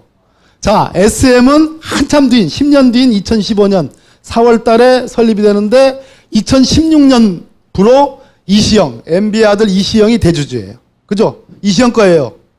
자, IM은 이동영 거, SM은 이시영 거. 자, 금강이라는 업체가 있습니다. 굉장히 중요한 업체인데 2003년에 설립됐는데 여기서 이영배한테 특별히 제가 아웃라인을 이렇게 쳐놓은 이유는 뭐냐? 이 2008년 BBK 특검 때 정호영 특검 때 이 이영배라는 사람을 MB의 자금 관리인으로 의심을 해가지고 수사를 세게 했었어요. 주진우 기자님 아시죠? 네, 네. 여기에 대해서 할 말이 있죠. 이영배. 영배. 네. 예. 네. 경주. 네, 네. 세 번째. 예. 그죠? 네. 아, 세 번째 얘기했어요? 아니요. 아, 얘기 안 했어요. 예. 이영배 얘기 안 했어요. 아, 이영배 얘기 안 했어요? 네, 네. 그 왜 저 어디 보도에 보니까 있는 것 같던데? 아니, 이영배가 중요한 사람이라고만 얘기했어요. 예, 예. 네. 100억짜리. 네. 그거 얘기 안 하셨어요? 안 했어요. 얘기 안 했어요. 아. 처음 하시면 됩니다, 이제. 괜찮아요. 아니, 주눅 들지 마세요. 왜 그러세요? 우리 정폐천웅산 위원장님 와가지고 계속 제 눈치만 보고 그러면 안 돼요. 의원님, 아니, 남의 거 가지고. 지금까지 하신 건 다 한 건데, 여기 요거는 아니에요. 처음 나왔어요. 네. 처음 나왔어요. 예. 여기서부터 자신을 가지세요. 자, 여기서부터 해주십시오. 자, 이 IMSM 금강 간의 관계를 한번 보세요. 이것도 오늘 처음 하는 겁니다. IMSM 매출 비교. 자, 여러분 쉽게 말해서 여기 쭉 올라가다가 쭉 떨어진 데가 어디예요? 마이너스 700만 원의 영업 매출 손실을 본 업체가 어디예요? 빨간 거. IM. 어느 시점에요? 2015년 12월. 즉 2016년부터 급전직하예요. 제가 아까 2016년 얘기를 많이 했죠. 이거 아마 다스베이다에서 스토리를 구성하면 엄청나게 재밌어요. 의원님 근데 마이너스 700만 원이 마이너스 7억쯤 보입니다. 아무튼 그래프가 뭐 이래요. 한때 2015 야이씨. 뭐 잘못했어 내가. 2015년 12월부로 IM의 영업이익이 무려 8억 9천이었어요. 그러던 회사가 2016년 1년 만에 마이너스 적자로 돌아서요. 영업이익이. 이게 2016년에 뭔 일이 있었다고 봐야 되는 거 아니겠어요? 그죠? 인정하시죠? 네. 예. 자, 그런데 SM 한번 보세요. SM. 저 파란 겁니다. SM. SM은 2015년에 설립돼가지고 2016년부터 절대 주주가 누구 거? 이시영 거. 이시영 거. MB 아들. 128억에서 2015년에 161억으로 매출액이 확 뛰죠. 그 다음에 2016년에 165억으로 매출액이 또 떠요. 그렇죠. IM과 SM이 완전히 역전이 되잖아요. 아시겠죠? 즉 SM이 만들어지고 뜨니까 IM이 죽는 겁니다. 아. 이시영이 뜨니까 이동영이 죽는 겁니다. 이시영이 뜨니까 이동영 회사가 죽는 것도 뭐 맞는데 저 정도 매출이면 그렇게 8억 9천 10억 가까운 이익을 내다가 이거 700이면 좀 장부를 만진 것 같네요. 장부를 만들 수도 있고 다스의 협력업체들이기 때문에 얼마든지 조절이 가능할 수도 있죠. 예, 그런 몰아주기- 얘기들도 있습니다. 몰아주기 이제 말씀하시는 예, 거고. 예, 자, 금강과 SM의 또 비교입니다. 예, 자, 금강이라는 업체도 생긴 지가 굉장히 오래된 업체였어요. 권영미 씨의. 예. 자, 금강의 영업이익이라는 게 저 맨 밑에 있습니다. 26억, 2014년도에도 26억, 2015년도에도 25억. 이거는 영업이익. 예, 영업이익입니다. 예. 그러다가 그러던 게 떨어진다. 2016년 12월에 역시 마이너스입니다. 완전히. 40억이 빠졌네. 예, 완전히 빠졌습니다. 역시 뭐 그 주진우 기자 감점처럼 이걸 장부 조작일 수도 있지만 어찌됐든 장부상에 저것을 확 수십억이 빠졌다면 저 돈이 어디로 샌 거죠. 이리 매치나 저리 매치나 제 분석이 맞는 거예요. 네. 그러니까 반대로 금강 저 SM의 매출액은 41억에서 57억으로 확 늘어나잖아요. 이 생긴 지 1년밖에 안 됐어요. 그러니까 몰아주기를 했거나 또는 동시 몰아주면서 분식 해결했거나. 분식 해결해서 SM한테 현금을 줬거나 뒤로. 근데 그런 거죠. 예. 우리는 공식적인 자료만 가지고도 IM과 SM 비교, 금강과 SM 비교해서 공식적인 자료만 가지고도 2016년에 모두 다 이시영의 SM으로 다 몰아줬고 그 당시까지 탄탄하게 있던 IM과 금강은 완전히 몰락하는 이런 현상을 볼 수 있죠. 진짜 주인이 누군지도 드러나고 다른 회사들이 위장 계열사라고 하는 것도 드러나고요. 그렇죠? 예. 예. 자, 이것도 이제 오늘 처음 새로 하는 얘기인데요. 기사에 나온 얘기들, 과거 한 2011년 그때 기사 내용인데 특활비 얘기가 지금 나오고 있으니까 저만이 가질 수 있는 분석 능력으로 제가 새롭게 분석을 해보는 겁니다. 새롭게. 아까 저 위에서 들어보니까 우리 주진우 기자께서 특활비 얘기했죠. 특활비가 MB의 여러 MB 가족들에게 다 나눠져서 뿌려졌다 이런 말씀도 했잖아요. 네네. 그것을 보충하는 중요한 자료인 것 같아요. 이게 이명박 대통령이 되고 나서 재산 신고를 합니다. 2010년 위에 거 보세요. 2010년에 재산 신고 가액이 49억 1,353만 원입니다. 근데 2011년에 앞부분이 있잖아요. 저 앞에. 종전가액, 즉 종전가액이라는 건 2010년에 신고한 가액을 의미합니다. 그러면 저 49억이 그대로 앞에 써 있어야 되거든요. 오, 그런데 50억 8,719만 원으로 써 있죠. 종전가액. 아, 저는 뭔가 빈 거예요. 예. 무려 1억 7,300만 원의 차익이 발생합니다. 그럼 이게 무슨 얘기냐? 2010년에 신고한 그 재산 신고가 하나가 누락이 된 거예요. 2억 원 가까운 돈이. 근데 저것을 계속 숨길 수가 없으니까 2011년 신고에 아무 설명도 없이 종전가액이라고 해가지고 50억 8,719만 원이라고 저렇게 기재를 하는 거예요. 자, 그런데 이게 뭐냐? 이겁니다. 저걸 따져보니까 2010년에 역시 마찬가지로 이명박 대통령의 부인인 김윤옥 여사의 배우자, 김윤옥 여사의 배우자 아니지, 이명박 대통령의 배우자 김윤옥 씨의 금융자산이 2010년도엔 대한생명보험 6,392만 원밖에 없었어요. 그렇게 신고했습니다. 근데 2011년에 보니까 우리은행 2억 1,800만 원이 나와요. 저 2억 1,800만 원, 즉 2010년하고 2011년 사이에 4,400만 원이 순 증가했는데 저 돈을 빼니까 앞에 거 1억 7,366만 원이 그대로 나온 거예요. 무슨 얘기냐? 한마디로 2010년에서 2011년으로 가는 사이에 없던 돈, 우리은행 계좌에 없던 돈 1억 7천여만 원, 2억 원 가까운 돈이 하늘에서 떨어진 거예요. 하늘에 떨어진 거예요.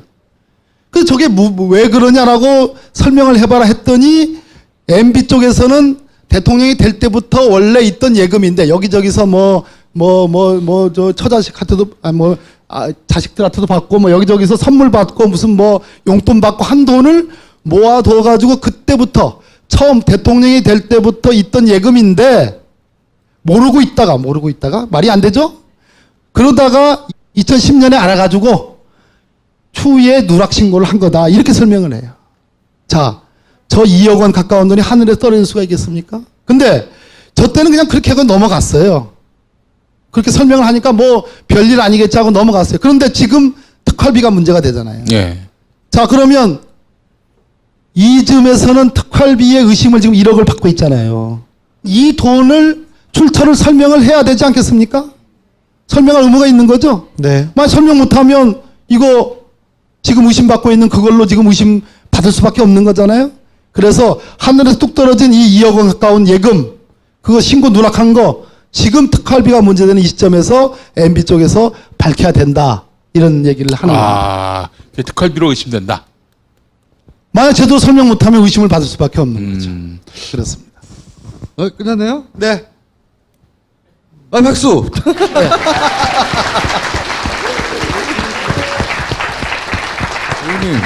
의원님, 몇 년 나올까요? 이명박은 종합적으로 볼 때. 판사 출신이시니까. 너무 앞서간 얘기고. 의원님이 지금 판사시라면. 추세로 볼 때. 그런데 지금 이제 우리 그러면 이렇게 여쭤볼게요. 구속은 피할 수 없다? 아니면 어떻게 할지 모른다? 그거보다 더 중요한 거는 이 수사가 생물이라는 거잖아요. 예. 근데 여기 계신 분들이나 우리 국민들 적어도 한 60, 70% 되시는 분들이 MB에 대한 철저한 수사와 사법 처리를 원하고 있잖아요. 예. 하고 있는데 이 아까 제가 말씀드린 다스가 소유가 밝혀져도 그 다음 단계에서 첨수부가 어떻게 수사하느냐에 전 달려 있는 거예요. 그래서 이게 다 끝난 문제가 아니고 다스가 이명박의 소유로 밝혀져도 저 비자금의 관계도 역시 만만치 않은 수사가 아니에요. 또 특활비도 지금 수사를 하고 있는데 자 오늘 이동영이 들어갔어요. 어떻게 진술할지 모르지만 이동영이도 하면 이상득이에요. 오늘 같이 들어가게 됐는데 26일로 연기했어요. 그런데 오늘 중환자실로 실려갔어요. 예, 이게 수사가 녹록치 않은 겁니다. 그런 측면에서 저는 소환은 피할 수 없고 사법 처리는 피할 수 없을 것이다 이런 생각은 하지만 당장 내일 모레 소환, 또 여러분들이 원하듯이 구속 수사, 또 지금 김어준 총수 말씀하신 것처럼 얼마형, 이것은 너무 아직은 예단하기 어려운 일이고, 우리가 지금까지 노력했던 이 진실을 밝히는 작업들을 훨씬 더 타이트하게 해야 되고, 이 수사를 하는 검찰에 대한 어떤 감시의 눈길도 끝까지 유지를 전 해야 된다, 이렇게 생각합니다. 말씀을 이렇게 하시는데 올라가면요 몇 년형 나올 거야 이렇게 얘기하십니다. 자, 감사합니다. 네, 고맙습니다.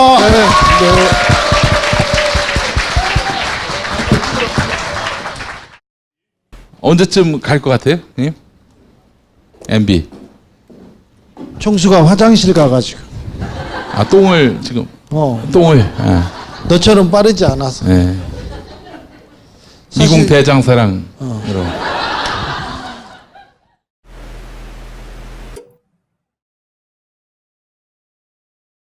얼떨결에 다스 전문가가 된 이서신문 강영석 기자와 안하고 총장님 모시겠습니다. 자, 우리가 사실 예언 방송이잖아요. 미리미리 약을 쳐서 미리미리 못하게 하거나 미리미리 예언하거나 미리미리 앞으로 이런 게 나올 거라. 지금 이제 고위부도설은 이미 강영석 기자가 한번 얘기했는데 또 좀 더 구체적인 정황이 나왔어요. 이 고위부도설은 제가 보기에는 한 두 가지 목적 정도 때문에 나온 것 같아요. 하나는 플란다스의 개 때문에, 예. 또 하나는 피해자 코스프레 하려고, 니들 때문에 이렇게 됐어, 그런 이유로 이런 시도를 하려다가 들켜서 제대로 못하고 스텝이 꼬이고 있는 와중인데 더욱 스텝이 꼬이라고 다시 한번 새로운 더 진행된 정황을 알려드립니다. 청장님, 근데 하나만 여쭤볼게요. 지금 다스는 사실은 내부는 굉장히 시끄럽고 바깥에서 외환 뭐 검찰에 불려가고 계속 뉴스에 나오고는 있으나 현대차의 뭐 안정적인 물량 공급, 그것 때문에 회사는 잘 굴러가고 있습니다. 부도가 날 가능성이 그렇게 높진 않죠. 근데 왜 인사를 안 하고 그냥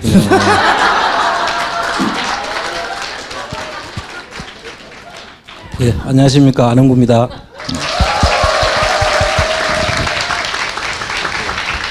안녕하십니까, 강현성입니다.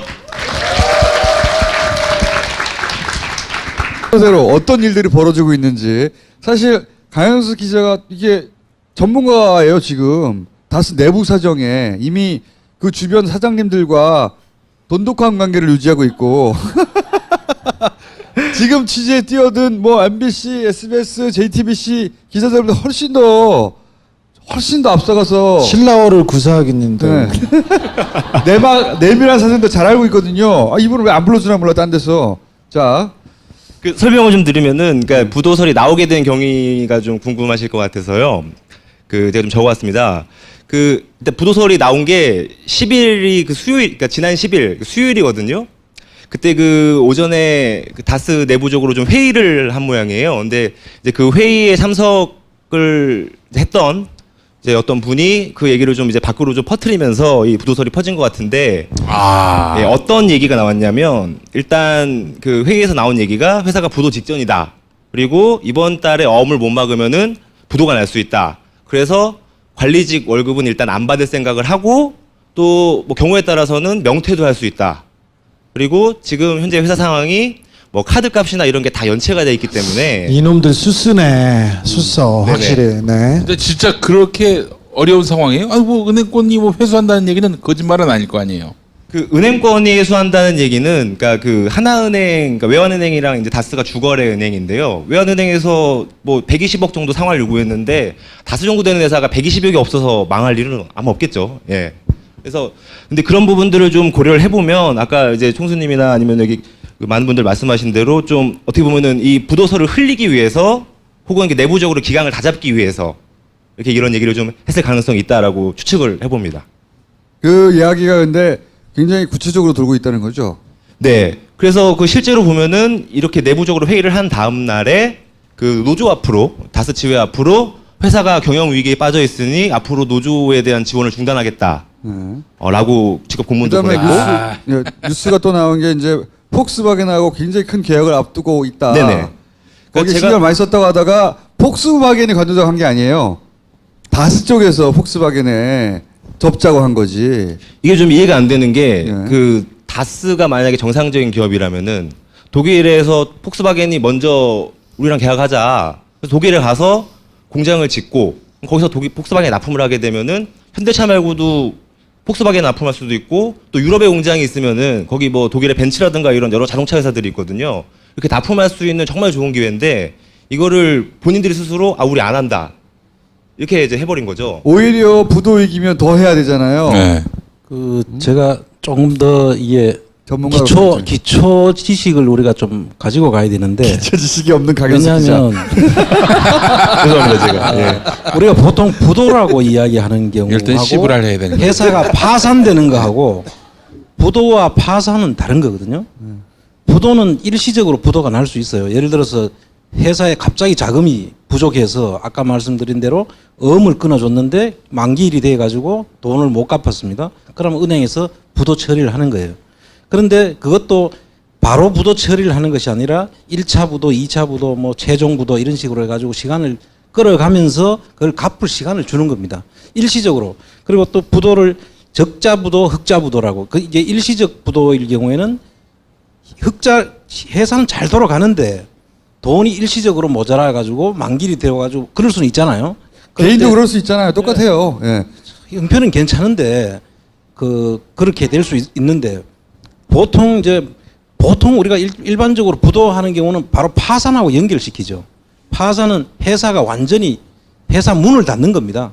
부도는 우선 돈을 만기일에 못 갚았을 때 1차 부도가 날 수 있는 건데 그건 돈 갚으면 회사 멀쩡하게 돌아가는 것이고. 이제 그래도 부도 얘기가 나오면은 회사가 망할 거다 해가지고 서로 돈을 빼다 보면 파산으로 가는 고속도로를 타는 그렇게 셈이죠. 이제 사람들한테 인식이 돼 있죠. 근데 왜 이 회사가 절대 부도가 안 나는 회사인지를 내가 지금 설명을 잠깐 해드릴게요.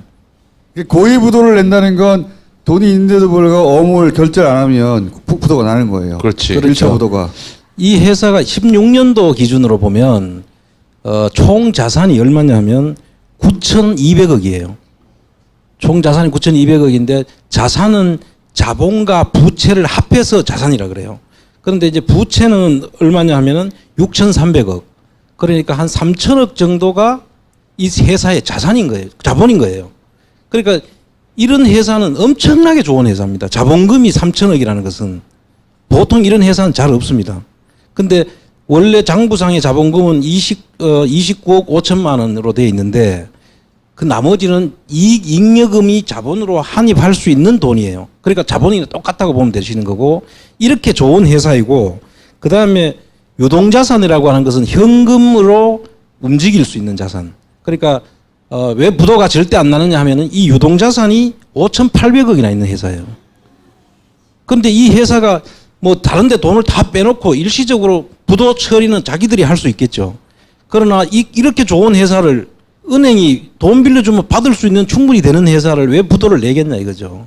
말도 안 되는 이야기죠. 파산을 안 시킨다는 거죠. 절대 안 시키는 것이고. 그러니까 만약에 그래서 부도가 난다면은 다스하고 은행하고 짝짝꿍해서 아니지. 짝짝꿍이 다스가 아니라 돈을 안 내면 돈을 자기들이 잠가놓고 못 주면 만기가 됐는데도 돈을 은행에 안 못 주면 갚으면 부도가 나는 거예요. 그 고의 부도를 내면은 처벌을 받을 수 있어요. 당연히 처벌을 받게 돼 있습니다. 그렇기 때문에 이게 말대로 고의 부도를 냈다. 그러면은 바로 처벌을 받습니다. 지금 현재 경영인들이 처벌을 받아야 되는데 그렇게 고의 부도를 낼 수도 없고 내지도 안 할 거고 내면 안 되는 회사예요. 근데 뭔가 이제 꼼수를 찾아낼지도 모르죠. 아니 부도는 안 나요. 부도 이렇게 회사가 안 나. 망하진 않아요.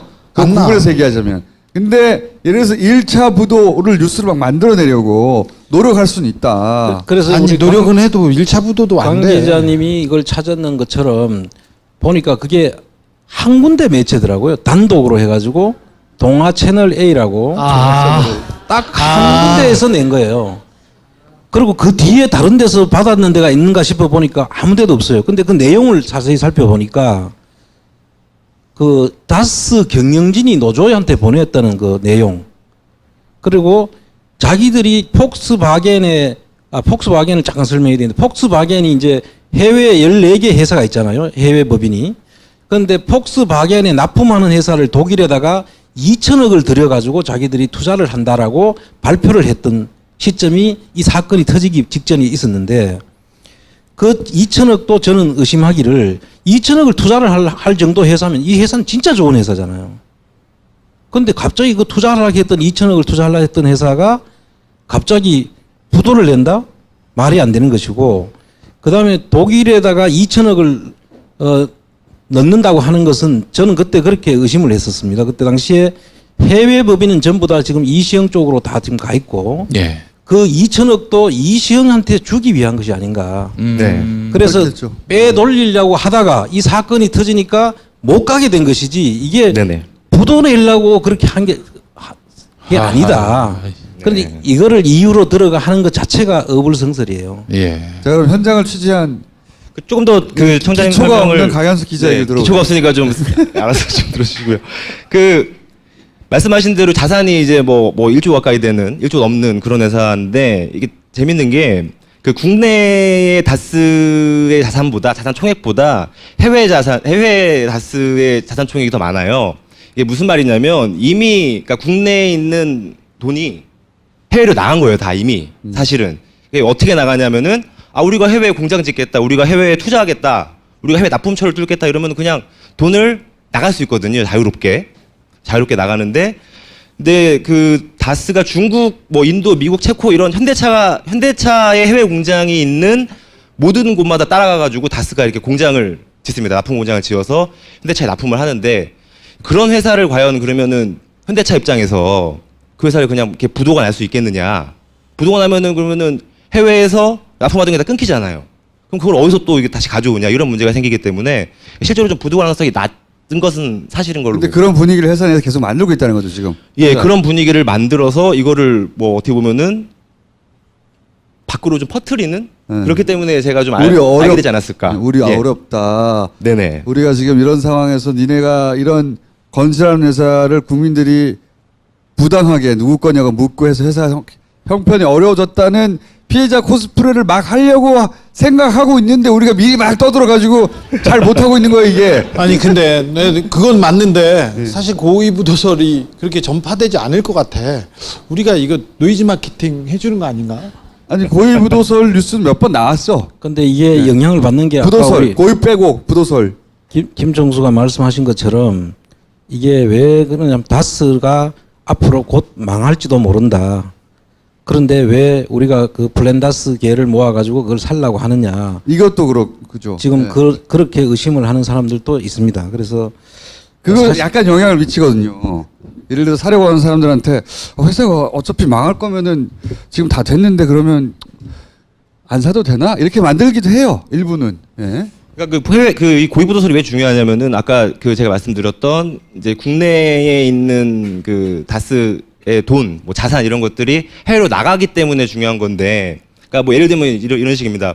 그 어떻게 보통 보내냐면 제가 뭐 한 300만 원이 있어요. 300만 원이 있는데 청장님한테 뭐 한 400만 원을 어디서 100만 원 빌려다가 이렇게 보내요.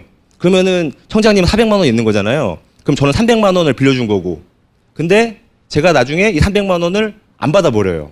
그러니까 저는 그러니까 제가 국내 다스라고 보고 여기가 해외 다스라고 보면 이쪽으로 돈을 그냥 빌려주는 거예요, 다. 그리고 이걸 원래 받아야 되잖아요. 빌려준 돈은. 근데 이거를 안 받는 거예요. 그냥. 이게 이제 조금 제가 또 설명을 드리면 기초가 없기 때문에. 기초지식이 없어가지고. 그걸 뭐라고 표현해야 할지 모르기 때문에 돈을 주고 안 받는 거예요.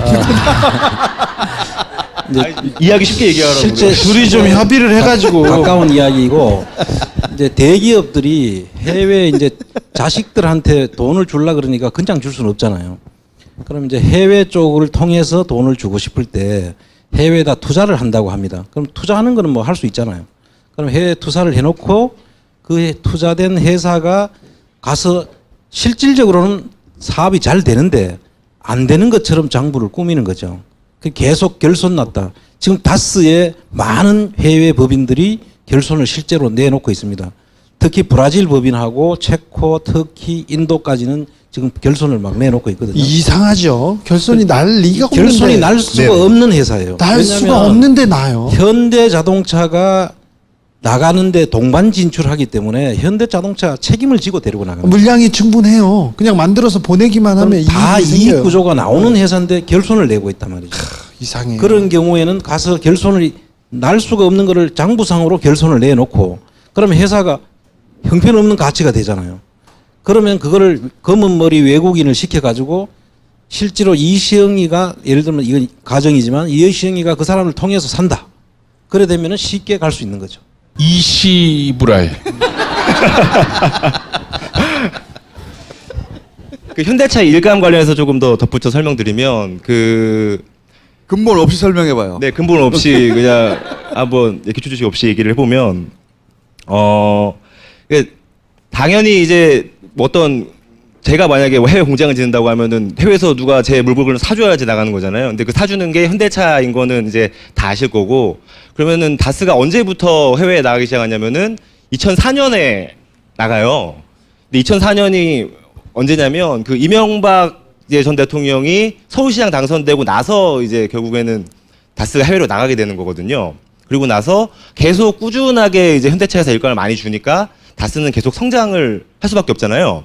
그러면은 다스가 성장하는 걸 도와준 거는 현대차인데 이 현대차가 갑자기 뭐 일감을 끊거나 이러기는 어렵다고 아까 지금 말씀을 드렸었고 그러면은 이 부분에 대해서 이제 제가 뭐 근본 없이 기초 지식 없이 말씀을 드리면 주소가 없었는데 이 부분을 어떻게 보면은 현대차가 다스한테 준 뇌물로도 볼 수 있는 거잖아요. 그렇죠. 예. 그래서 이 부분에 대해서 좀 여기 예언하는 방송이면 이 부분에 대해서 아마 조사가 이루어지지 않을까라고 감히 예측을 한번 해봅니다. 예언 처음으로 한번 하는 거예요? 지금 그러니까 현대 관련해서 조사가 이루어질 것이다. 예. 네. 현대가 이명박 전 대통령으로부터 받은 특혜들 이런 게 조사가 이루어질 것이다. 아니 현대도 당연히 그 다스가 MB 거라는 걸 알지 않을까요? 그게 알지 당연히 이거야. 현대가 제일 잘 알고 있죠. 제일 처음 만들 때부터 현대차가 제일 잘 알고 있죠. 근데 이제 이게 준다고 이렇게 이야기하는데 물량을 주는 방식이 그 사람들은 뭐라고 표현하냐면 아이템이라고 표현해요. 아이템이란 게 뭐냐면 그 모듈이라고 보통 이야기하기도 하는데 이 중간 완제품이에요. 중간 제품.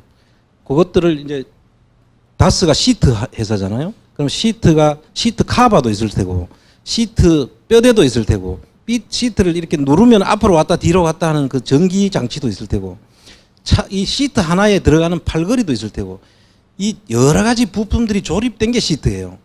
근데 그 시트 제품 중에서 어느 한 아이템을 주는 그런 방식이 하나 있고 또 아니면은 차종마다 시트가 좀 다르잖아요. 그럼 그 어떤 차종이 만들어졌을 때 그 차종의 시트를 이 시트는 거기서 만들어라고 하면 그게 큰 아이템이 되는 것이죠. 그럼 그걸 거기에 관련된 작은 협력 업체들이 또 만들어지게 되고 그래서 그 아이템을 던져주는 것이 물량을 몰아주는 그런 결과를 가져오게 되는 것입니다. 그래서 지금 이야기하는 그 다스는 지금 검찰이 보고 있는 대로 왜 그럼 그런 아이템을 줬을까? 주게 될까? 다른 데도 줄 수 있는데 다스에다 줬을 때는 그만한 이유가 있었지 않느냐라는 것이 지금 검찰이 보는 시각이고 그렇게 되면은 그 이유만 찾아지면 검찰에서 포괄적 뇌물도 가능하다는 게 지난번에 제가 와서 이야기한 현대건설 매각 과정을 설명한 것입니다. 네. 근데 지금은 이제 그 다스와 직접적으로 현대자동차와의 주고받는 이해관계가 있을 수 있다.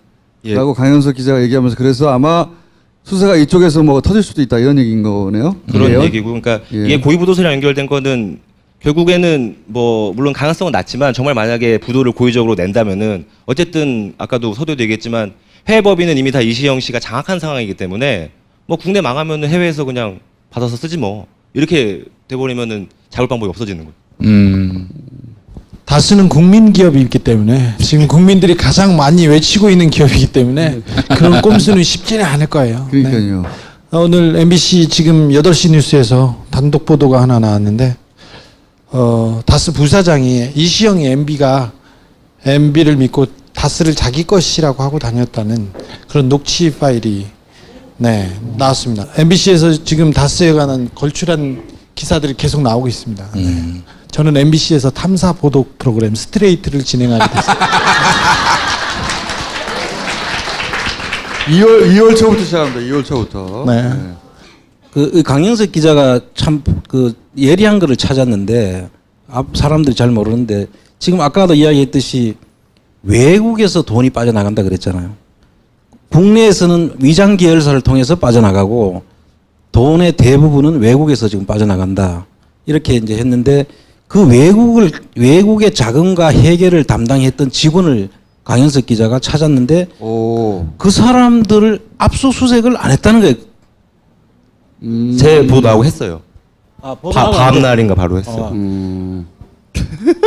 또 한 발 늦어버렸네 이게. 뉴스 그러니까 전달이. 제가 그 소식 그걸 듣는 순간에 이게 뭐지?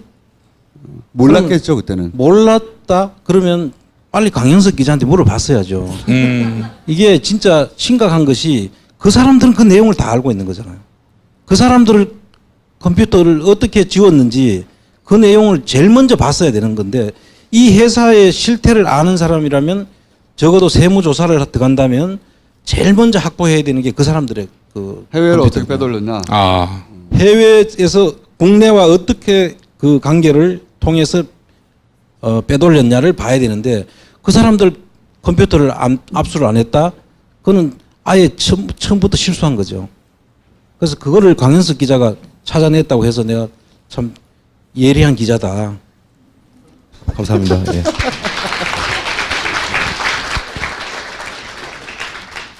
근본이 그렇게 있진 않으나 예. 제가 보기에는 본인만의 장르를 개척했어요. 다스에서 아무도 하지 않는 현장에 가서 이제 계열사 사장들이나 이 사람들하고 이 사람들 소위 승계가 되고 있다고 수사 갈래를 만들어낸 기자예요. 생각해 보시면 우리는 다스는 누구 겁니다 추적했지 아들한테 어떻게 넘어가고 있나까지 신경 안 썼거든요. 아들한테 어떻게 넘어가고 있냐를 찾아내려고 한 건 아닌데 하다 보니까 얻어 걸려가지고 거기서 큰 줄기 하나 나왔어요 진짜. 그거 못 막았으면은 막히고 있는 중이란 말이죠. 점점점 아들한테 홀랑 넘어가고 껍데기만 수사할 뻔했어요. 아주 우연히 얻었다는 거 아니야. 자다가 주진우 기자는 저렇게 잘하고 있는데 나는 뭐 하나. 아니요, 훌륭했습니다. 훌륭했습니다. 감사합니다. 대박이 났어요 내가 보기엔. 이거 지금 전체적으로 인정을 잘 안 해주고 여론이 조명을 안 하는데 강현석 기자가 큰 굿즈 하나 냈어요. 저기 다스에 관한 가장 완벽한 해설서가 다스베이더인데 다스베이더에서 계속해서 인정을 해주고 있으니 그럼 딴 데서 안 받아주더라고. 수백만 명은 계속 인정하는 겁니다. 일요 신문이라고 무시하는 거야 씨발? 일요신문 전통의 일요신문이야. 약간 무시당해도 싸긴 해요. 근데 약간 네. 거기서 대박 냈어. 회사에서도 인정해주고 있어요 지금? 이제 우리 주진우 퀴즈들이 지금 많이 나올 거예요. 앞으로 지금도 보니까 저하고 지금 그 탐사를 계속하고 있는 기자들이 있는데 전부 주진우 기자를 본받아서 자기들도 한번 해보겠다고 우리 강현석 기자가 이제 대표적이고 앞으로 그런 사람들이 지금 아니 이 사람들은 뽑아들려고 하면서 결국 주진우한테 뭐 얻어가는데 강현석 기자는 새로운 길을 하나 뚫어낸 내가 지금까지 들은 것 중에 거의 유일한 케이스. 나머지는 다 우리가 오랫동안 해왔기 때문에 아는 거였거든. 이건 처음이야 처음. SM을 통해서 아들한테 넘어간다. 이거 얻어 걸린 건데 이게 근본이 없는 사람이 찾아내가지고 지금 가끔 옆에 나와서 해설해줘야 되긴 하지만 근본이 좀 없어야 돼. 그 근본을 이렇게 그 두 분께 배웠습니다. 근본이 없긴 해야 해. 방송에 꼭 써주세요. 크게 잘못 배워가지고. 네. 자, 그래서 오늘 얘기가 골자는 고위부도서를 흘리려고 노력하고 있다. 네네. 그런 뉴스가 간간히 나오는데 이거 내부 결집용 같은. 혹시라도 어느 날 부도 나오더라도 믿으면 안 되고 부도대 회사도 아니고 예. 실제로 해외 돈을 많이 빼돌려 놨고 그렇죠? 이 설사 다스가 국내에서 어려워지더라도 그럴 리도 없지만 억지로라도 어렵게 만든다 하더라도 멀쩡하게 해가 살아있기 때문에 이 뭐 망할 회사가 아니다 전혀 망할 회사가 아니다. 자 오늘은 여기서 마치도록 할까요? 예. 자 감사합니다. 여기서 마치겠습니다.